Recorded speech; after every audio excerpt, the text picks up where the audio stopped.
Coming up on the Sarc Fighter podcast, sarcoidosis patient Kerry Wong talks about the frustrations of getting doctors to believe that she was really sick, and she'll talk about how long it took to figure out it was sarcoidosis. And basically I was told, you look fine, you must be just depressed, that's all. And I spent about 4 years going to different doctors and being told nothing but I looked fine, it must be in my head. They didn't want to hear anything else. The all too familiar story of sarc patients trying to figure out why they feel so bad. This is the Sarc Fighter podcast, living with sarcoidosis and other rare diseases. Here's your host, John Carlin.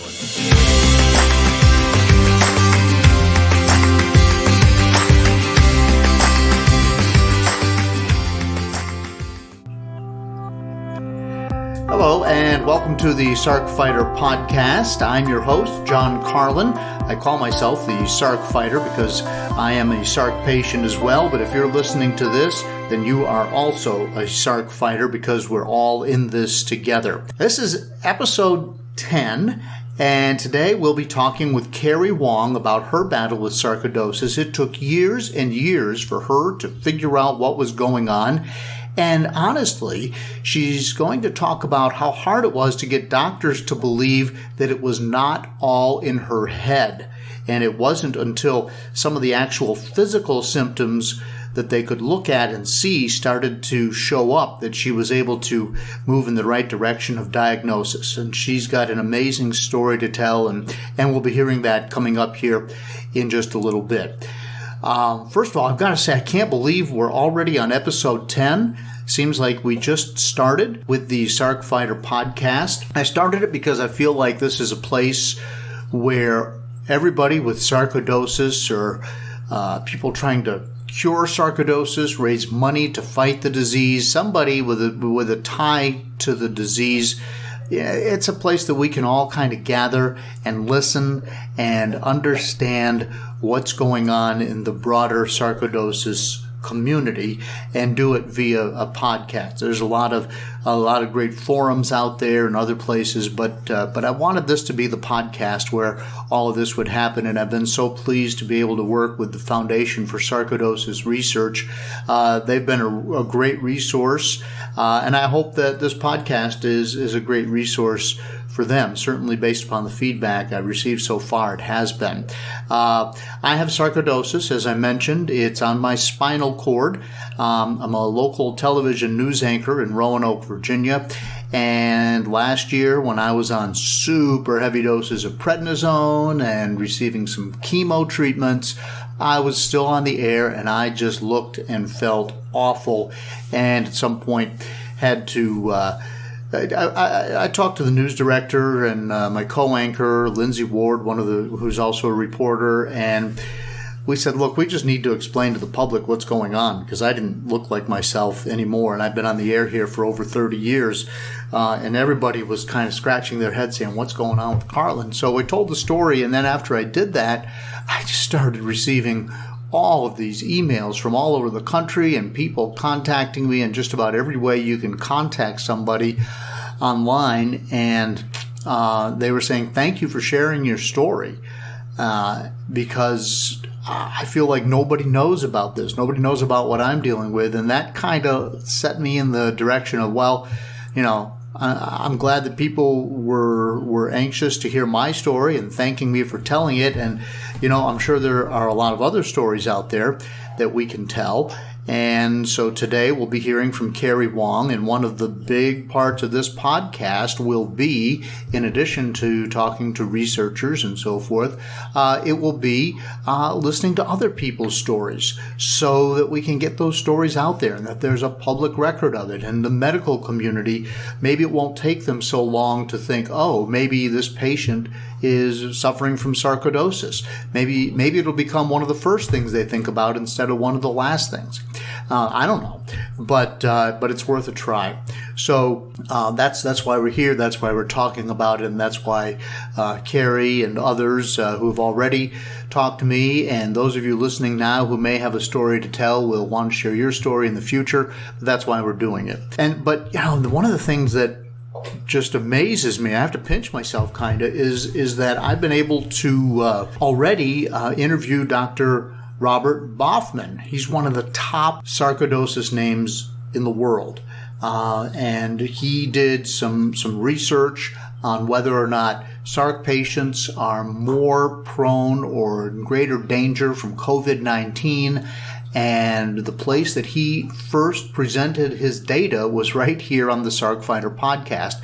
And if you want to listen to that, it's episode 9, the one right before this. And I can tell you that that is by far, by a factor of maybe 6 times, the most popular episode that we've had. So if you're wondering if you're immune suppressed and if you're at a greater risk for some of the COVID-19 issues, that's what I would want you to listen to.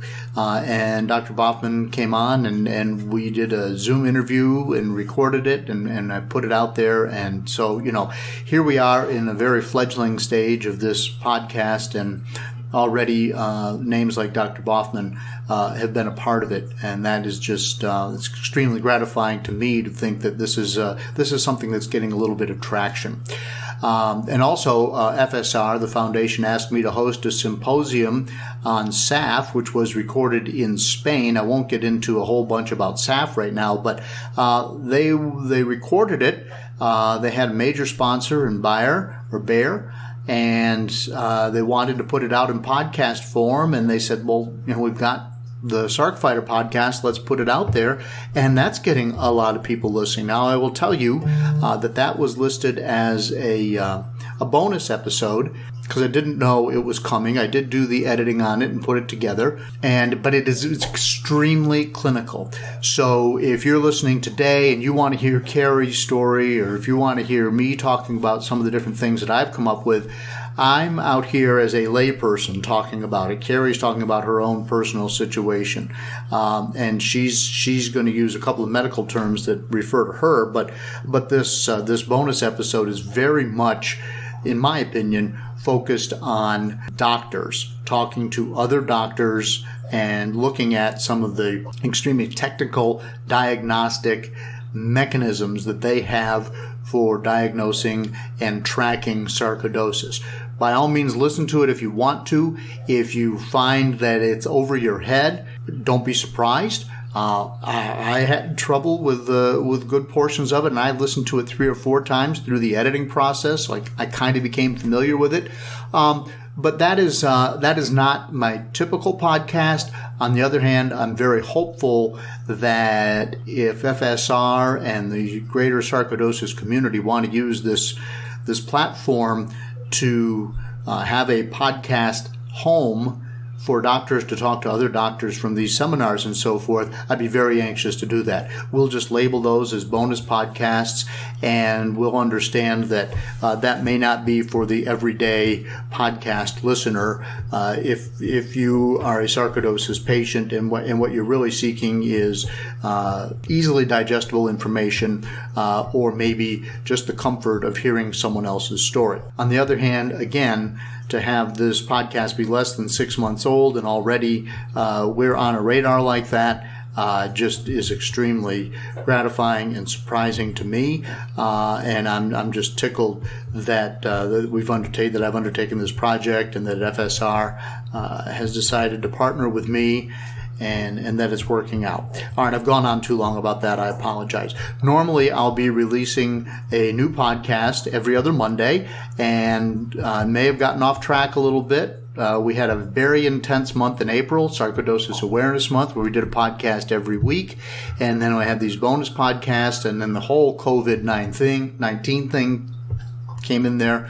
As a newscaster, it's been extremely busy, and as I mentioned right now, we've had as I speak to you right now, we're in like the primary week of all of the racial protests that have been spawned by the killing in Minneapolis. of George Floyd. So for me, it's been an extremely busy time at the television station. So if I missed a Monday, I apologize. At any rate, these are all out there. Most of these stories are evergreen. And hopefully this is, you're not holding it against me that I may have missed a Monday. I kind of did lose track in there. The other thing I would just remind you is that I do have the Sarc Fighter Facebook page, and also the Sarc Fighter is the place to find me on Instagram, and I'm posting there fairly regularly as well. I'd appreciate it if you would stop by, like the page, follow along on Instagram, and use that as a way to contact other sarc patients, contact me, whatever it is. And if you've got a photo or a story you want to tell there, post it, and maybe I'll follow up with you. COVID-19, as I'm recording today, COVID nationally is sort of leveling off. States are slowly reopening. Today, Virginia enters what we're calling phase 2, where the governor is relaxing things a little bit more. So restaurants can now open with indoor seating up to 50% capacity. Some of the smaller shops and businesses are reopening with some restrictions. You still have to wear a mask. The staff still has to wear a mask. And there's a long list of other precautions. Chances are that you're not listening to this in Virginia, so I won't get too specific. But that just kind of gives you a feel for where we are with COVID-19. And I say that because if you have a COVID-19 story to tell that is somehow related to your sarcoidosis, I'd like to consider you for an interview. And my contact information is all in the show notes. But if you have sarc and something happened to you, did you feel like you were more susceptible? Did you have a worse outcome? Did a family member go through this somehow? But I'd like to hear about that and talk about it while it is still timely and relevant. At some point, I want to talk about sarcoidosis and diet. Is anyone using a special diet that helps control the symptoms in any way? I think I'm aware of one cookbook that may be out there. I don't know anything about it. I don't know who wrote it, but I've heard that there is a cookbook that exists. Has anybody tried it? Is there more than one? Does it work? When I've talked to my doctor about should I change my diet, they've all said, nah, there's no evidence to suggest that diet makes any difference. But then I've talked to some other people on the public relations side of hospitals who kind of winked at me and said, doctors aren't the best people to talk to about diet. I think because it's outside their lane. So doctors work within, you've got a problem, we're going to do a procedure, we're going to give you a pill, we're going to do a test, whatever. That's where doctors live. And when you start talking to them about diet, this person kind of confided in me that doctors are among the worst people to ask about diet and whatever your illness might be. So if anybody has anything related to diet, that's an area I'd like to examine and talk out. So please reach out to me. All right. So just a couple of quick personal updates. I'm feeling pretty good these days. As always, my numbness is ever present. From my chest down, as it has been ever since I was first diagnosed via a biopsy on my spinal cord in 2016. I will never be the person that I was prior to having my sarcoidosis diagnosis, but I can still ride my bicycle, and I do have a blog called Carlin the Cyclist, and I do write a lot about cycling with sarcoidosis, and sometimes that's just about how the various medications that I've taken and their side effects have either kept me on or off the bike. Right now, I am taking Humira once a week, giving myself a shot in my belly fat, of which there is way too much these days, and then azathioprine as a backup drug to the Humira. Other than a lot of tiredness, I don't have a lot of side effects for once. And so I've been able to get out last night on my dinner hour at the television station, which is between the 6 and the 11 o'clock news. When the weather's nice, I'll go out and I'll ride my bike. And I actually rode 24 miles last night and felt really good. This morning, I kind of felt like I overdid it a little bit when I got up, but there you go. And then my wife and I just bought an RV. And apparently RV sales are going through the roof during this COVID thing. Everybody trying to find a way to have fun and social distance at the same time. It seems like those two lines cross right at your RV dealer. I don't know. I bought, and I might be sorry for it, but I bought a 1994 Mini Winnie. It's just a 21-footer, so it's about as small an RV as you can buy. But when I say RV, this is the vehicle and the camper all in one. It's a Class C, and I absolutely love it. I bought it from a friend. I knew it had been well cared for.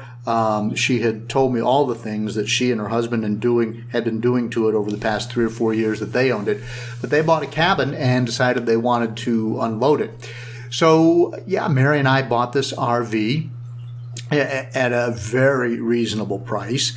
And it just was, I don't know that I was out looking at them or anything. This was an opportunity that just kind of landed in my lap. But I had always been thinking, that's something that I want to do. And I am approaching retirement age. I'm not there yet, but it's on the horizon. And I always thought, well, when I retire, maybe I would want to do that. And maybe if I did decide to travel around the country, I probably would get a newer RV. This one has 97,000 miles on it. On the other hand, it runs great. But anyway, this brings me to another question, and that is, do you feel like because you have sarcoidosis and your life is changing drastically, do you feel like you need to sort of check things off your bucket list before you can't do it anymore? Because I don't know whether it was the ultimate rationalization, like I have to buy this RV because I may never have another chance, or is that actually true? Am I bringing drama into my life? Well, next year, who knows? I may not be able to walk because that's what doctors tell me. If I have another significant flare-up with this thing on my spinal cord, there could be some permanent damage, and I may not be able to get into an RV and go around the country and see the Grand Canyon and Yosemite and Texas and, you name it, the Florida Keys, wherever it is you want to go in an RV, and for me that would be everywhere. But so is that the ultimate rationalization, or is that a real feeling that's a real thing? And have you felt it? Have you acted on it? That's another topic that we can talk about in an upcoming podcast. So again, reach out to me if you can. And then I will just share with you also that during this COVID-19 thing, my wife works for the local SPCA. She's their financial director. And we were taking care of a puppy because they cleared the shelters. So normally you keep a foster puppy for 2 weeks. Well, because of COVID, we wound up keeping this puppy for 2 months, and by then he had completely stolen my heart. He's appears to be a purebred boxer. Don't know why, but somebody walked in with 3 of these puppies, and they all looked like boxers. And she said, I'm over it. Take these puppies, find a home for them. So we wound up with this boxer puppy, and his name is Dougal, and now I've adopted him, and he is mine. But during the COVID-19 thing, it's great to be confined with a new puppy because they're so much fun. They really are great to play with, and I will be posting some pictures of Dougal on the Sarc Fighter Facebook page for sure. I think I already have, but he has just been a joy. And that goes back to the whole RV thing. Well, I may never get another puppy again. I may not have the energy next year, but I have the energy right now, so doggone it, I'm going to adopt this puppy. And my poor wife just rolls her eyes and says, yeah, okay. I'll go along with you. But we foster tons and tons of puppies because she works at the SPCA. 8 years ago, we wound up keeping the first one that we fostered, and she is a delight, Pippa. And so she's still a part of our lives. And then all the other puppies, we've sent them back, and we've found good homes for them, and that's all worked out great. And then along comes Dougal, and I just couldn't resist. So now I have another puppy.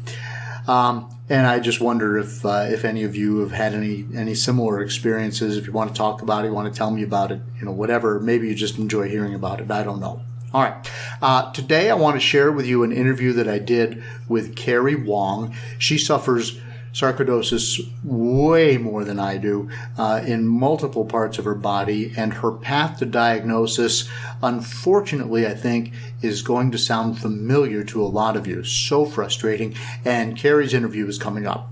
Hi, I hope you're enjoying the Sarc Fighter podcast. You may be wondering, what can I do to help? How can I be a part of the sarcoidosis solution? It's simple. Make a donation to KISS, Kick In to Stop Sarcoidosis. 100% of the money goes to the Foundation for Sarcoidosis Research. Look for a link in the show notes of the Sarc Fighter podcast. Welcome back to the Sarc Fighter podcast. Today I am talking with Kerry, who is an advocate, as am I, for the Foundation for Sarcoidosis Research. She is from Westchester, New York. And Kerry, welcome to the Sarc Fighter podcast. Thanks for having me. So tell our listeners how you first knew you had sarcoidosis. It is such a long story. But I will try and give the short version. I mean, really it comes down to, it took a long time to figure out what it was. First, I started maybe 12, 13 years ago, having all different kind of symptoms that were bothering me, pain in different places and all of that. I had gone to the doctors to see what's going on, and basically I was told, you look fine, you must be just depressed, that's all. And I spent about 4 years going to different doctors and being told nothing, but I looked fine, it must be in my head. They didn't want to hear anything else, and that was kind of all there was to it. In about 2011, I developed some newer symptoms, some more physical symptoms, or I should say more visible. A lot of swelling, a lot of rashes, and things like that. And so I had gone to a new doctor and said, look at that, it's not in my head. And at that point, they said, yes, you've definitely got some kind of arthritis. It's probably autoimmune. I don't really know anything more than that. So I went to another doctor who agreed with that, but said, all right, let's figure out what kind it is. And I spent the next 4 years going through rotating arthritis diagnoses. They thought it was an atypical form of RA. They thought it was maybe lupus. They thought it was a rare autoimmune arthritis disease called Still's disease. They thought it was undifferentiated connective tissue disease, which Never even heard of that. Yeah, basically what that means is your disease has started but hasn't quite decided which direction it's going to go. And all that tells you is you think it's bad now, just wait. Huh.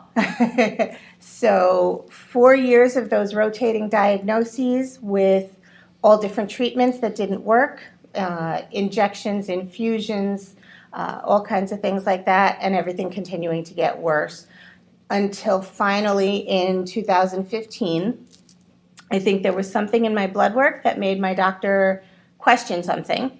And she didn't even tell me what it was. She just said she wanted me to get a chest x-ray.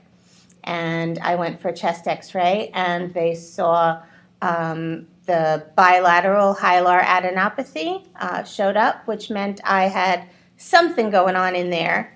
Sent me to see a pulmonologist to do some tests.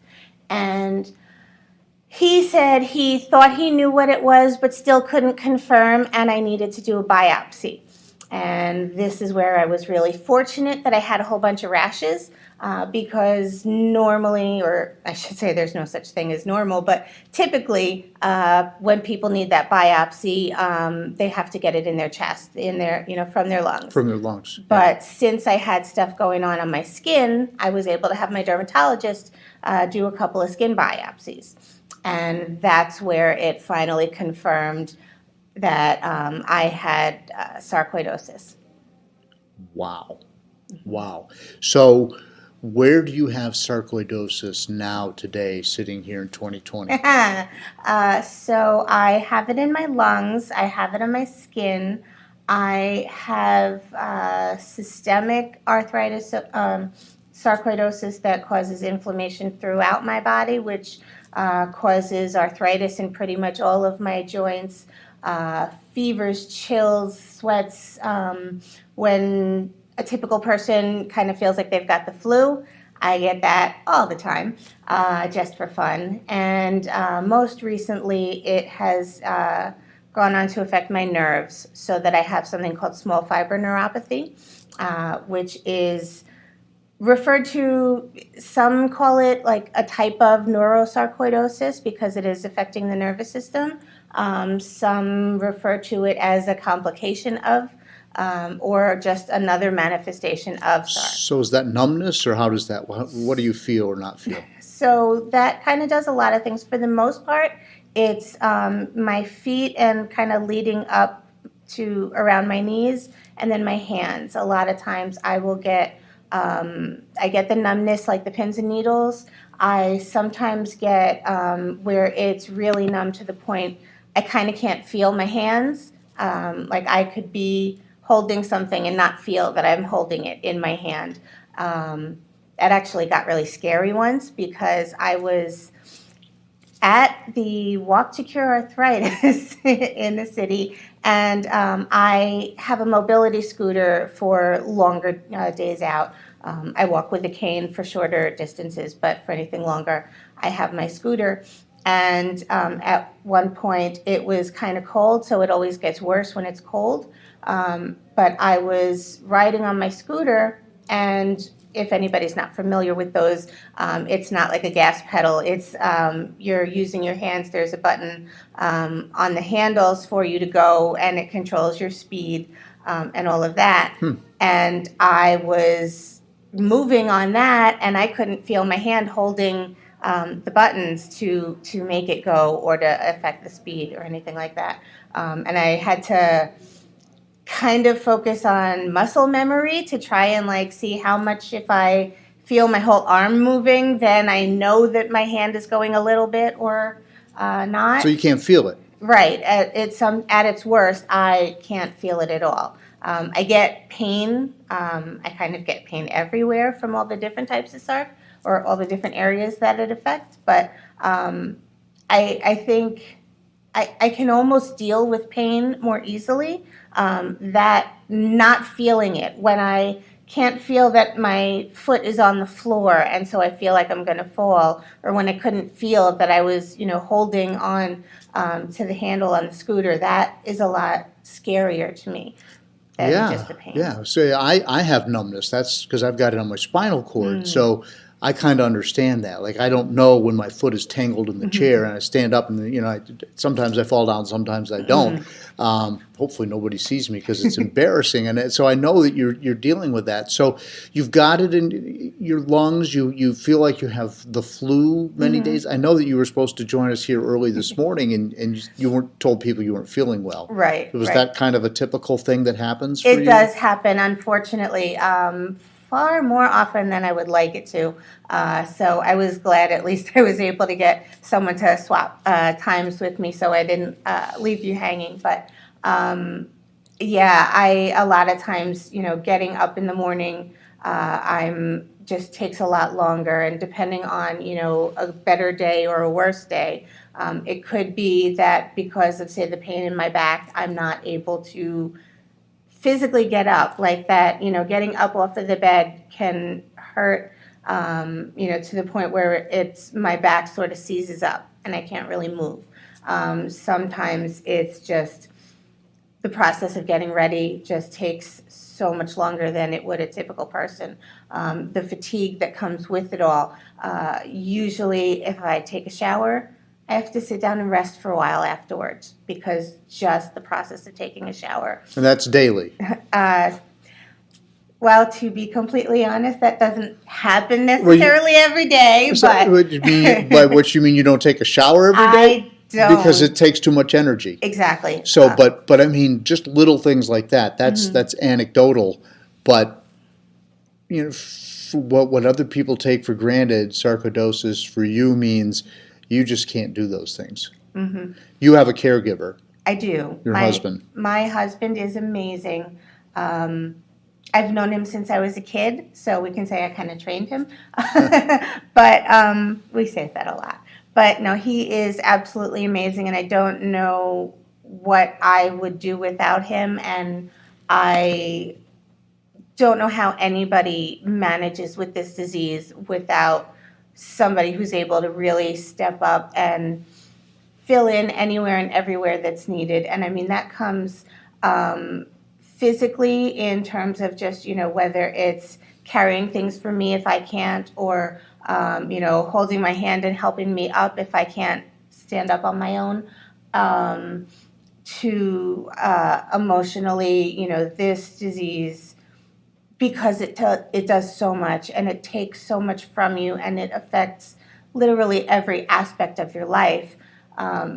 Obviously, that is also incredibly depressing, and I have someone I can kind of share that burden with. When all I need to do is just cry, I can cry on his shoulder.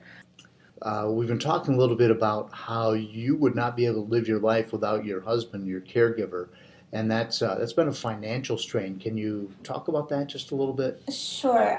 So I used to work. I haven't been able to work for about 7 years now. My God, that's a long time. I had to stop working in 2013, and it obviously there's so that not that I worked nonprofit, so it's not like I had a huge income, but losing it is really a big impact. I'm on disability now, but even that took over 2 years to get approved, and that's a whole other nightmare process for so many people. But there's also, even getting disability, it's such a small fraction of even the salary I used to make.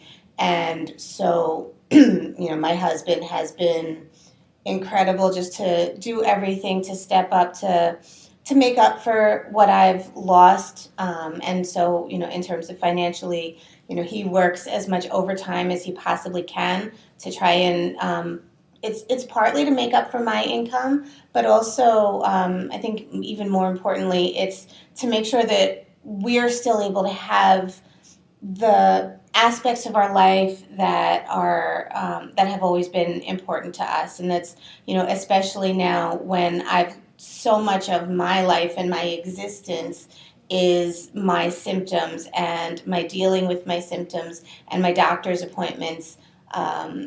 He wants to make sure that there's more to our life than just that.